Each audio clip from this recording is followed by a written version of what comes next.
Ezekiel chapter 30. Matthew Henry's Commentary on the Whole Bible. An exposition with practical observations of the book of the prophet Ezekiel. Chapter 30. In this chapter we have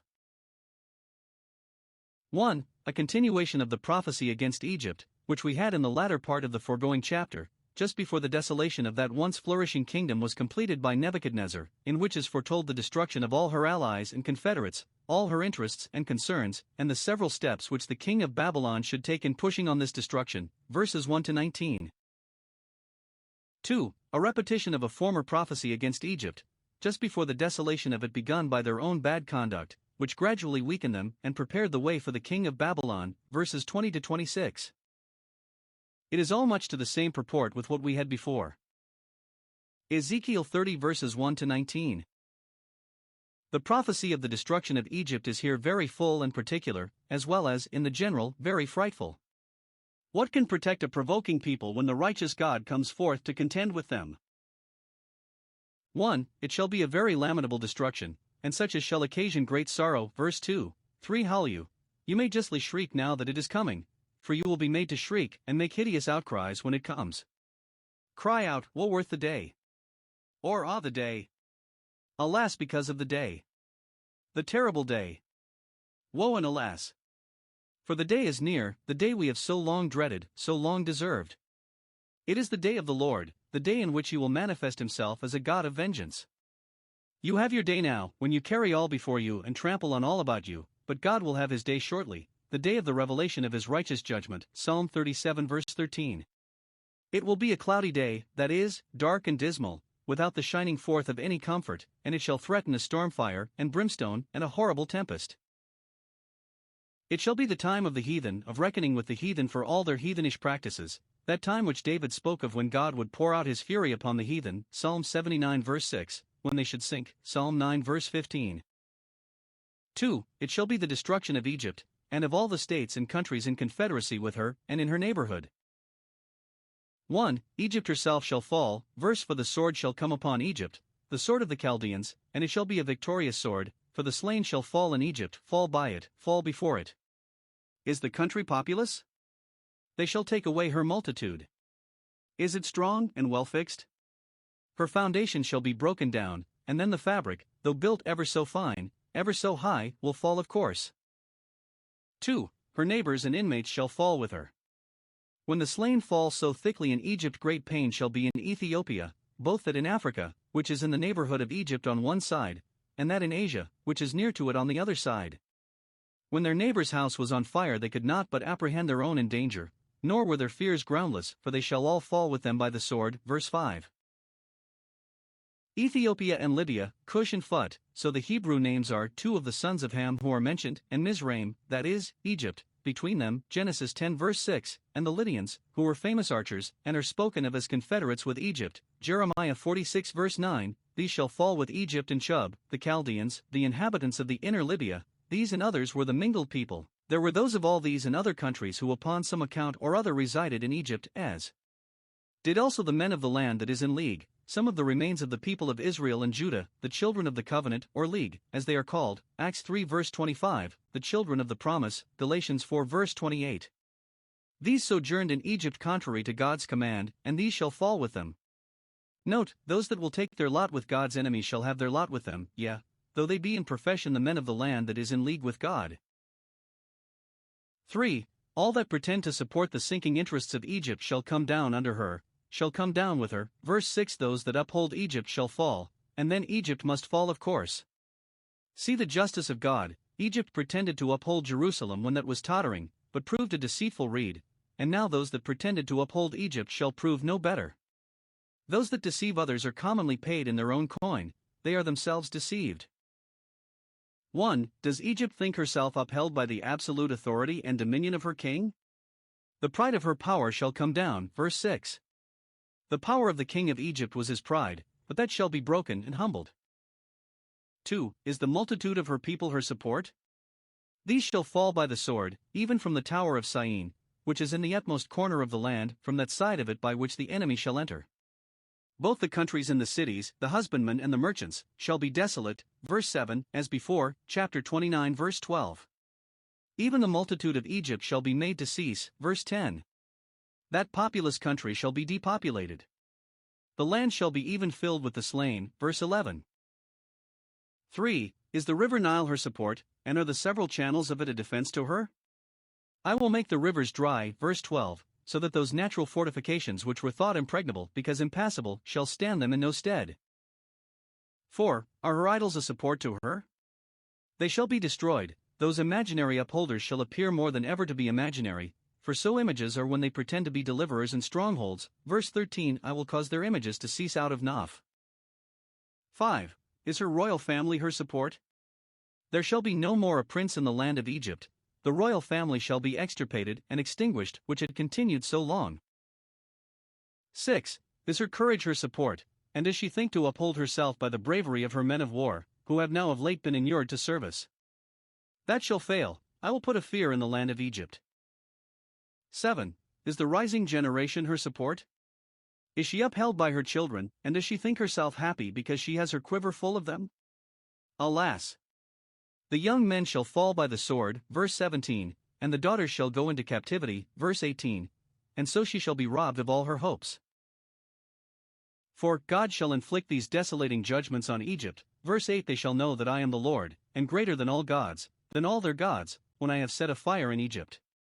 The fire that consumes nations is of God's kindling, and when he sets fire to a people, all their helpers shall be destroyed. Those that go about to quench the fire shall themselves be devoured by it, for who can stand before him when he is angry?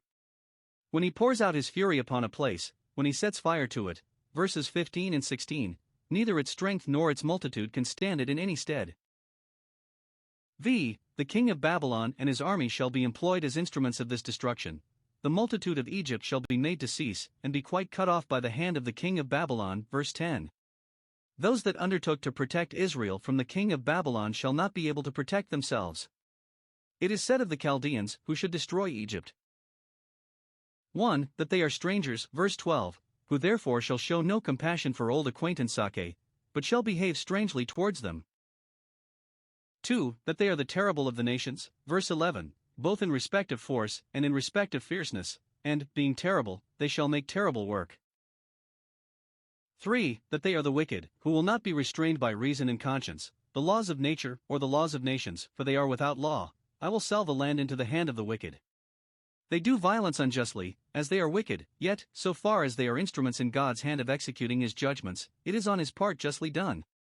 Note, God often makes one wicked man a scourge to another, and even wicked men acquire a title to prey, jure belly by the laws of war, for God sells it into their hands. 6. No place in the land of Egypt shall be exempted from the fury of the Chaldean army, not the strongest, not the remotest, the sword shall go through the land. Various places are here named, Pathros, Zoan, and No, verse 14, Sin and Noph, verses 15 and 16, Avon and Pibeseth, verse 17, and Tehaphnes, verse 18. These shall be made desolate, shall be fired, and God's judgments shall be executed upon them, and his fury poured out upon them. Their strength and multitude shall be cut off, they shall have great pain, shall be rent asunder with fear, and shall have distresses daily. Their day shall be darkened, their honors, comforts, and hopes shall be extinguished. Their yoke shall be broken, so that they shall no more oppress and tyrannize as they have done. The pomp of their strength shall cease, and a cloud shall cover them, a cloud so thick that through it they shall not see any hopes, nor shall their glory be seen, or shine further. And, lastly, the Ethiopians, who are at a distance from them, as well as those who are mingled with them, shall share in their pain and terror.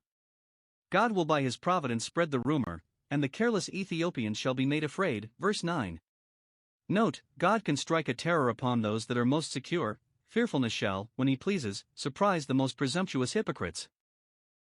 The close of this prediction leaves 1. The land of Egypt mortified, thus will I execute judgments on Egypt, verse 19.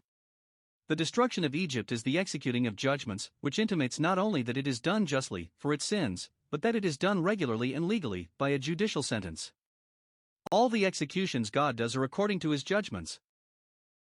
2. The God of Israel herein glorified, they shall know that I am the Lord.